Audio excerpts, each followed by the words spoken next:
So stocks are going to be part of a well-balanced all-weather style portfolio. We need them in there, participate during the good times, and you got to take some risk in equity. So we know that. But there's a number of different ways to get this exposure.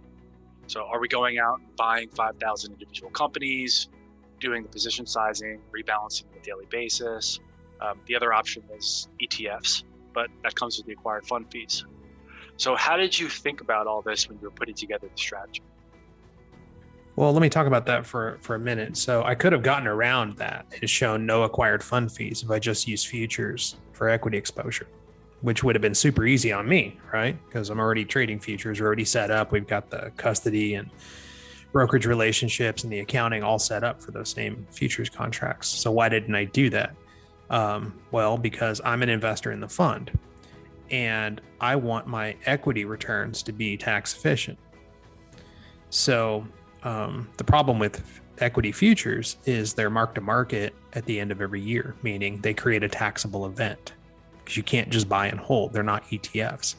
With an ETF, you can just buy and hold it. And as long as you don't sell it, you don't generate taxes. The only taxes you have to pay are on the qualified dividends that come in, right? So for taxable money, ETFs are tremendously more effective at compounding wealth over time than futures contracts because of that tax reality. So now if it's not taxable money, you don't care, but half the money out there is taxable, and using the ETFs doesn't hurt the qualified money at all, except in the sense that there's a very, very small acquired fund fee of about 4 basis points. Now, the other option, let's say, well, don't use futures contracts, just go out and buy the common stocks. And it's like, and that would be another way to get around the acquired fund fees. That's a true statement. However, because BlackRock and Schwab and Vanguard and State Street are so big and so powerful, they're able to transact in the common stocks, especially for the foreign stocks, in a way that's far more cost effective than we would be able to if we wanted to go out. And so in other words, it's more expensive to you, the fund shareholder, if we go out and try to direct index and replicate those ETFs. So we're paying 4 basis points, but what we're getting in return from these guys is worth a lot more than 4 basis points because they negotiate the tax treaties to make sure those dividends are coming through the right way. They're very aggressive with that.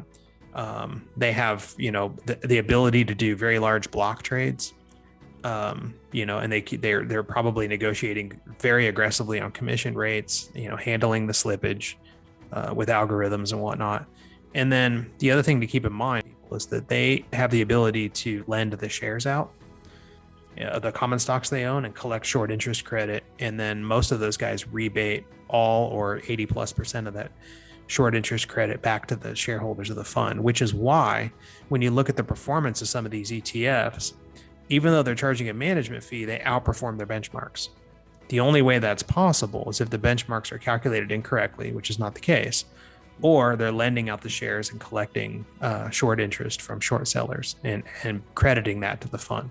So effectively what's happening is they're paying you to own their ETFs. Yes, you're paying a management fee of 4 basis points, but you're probably collecting 8 to 12 basis points in short interest credit. And Eric, is that consistent across all of the ETF providers? It's consistent in the concept is consistent. It's hard to get hard and fast numbers. I know Vanguard claims that 100% of the short interest credit is dumped into the fund. I've heard that BlackRock, it's like 80%. And I've heard that Schwab and State Street are competitive with BlackRock, but no firm numbers. And then when I've looked at their track records and compared them to their benchmarks, I was a little surprised that they were all pretty competitive with Vanguard relative to the benchmark. So that suggests to me that the algebra is saying they must all be putting most of that back into the fund. Okay. So it's a good deal.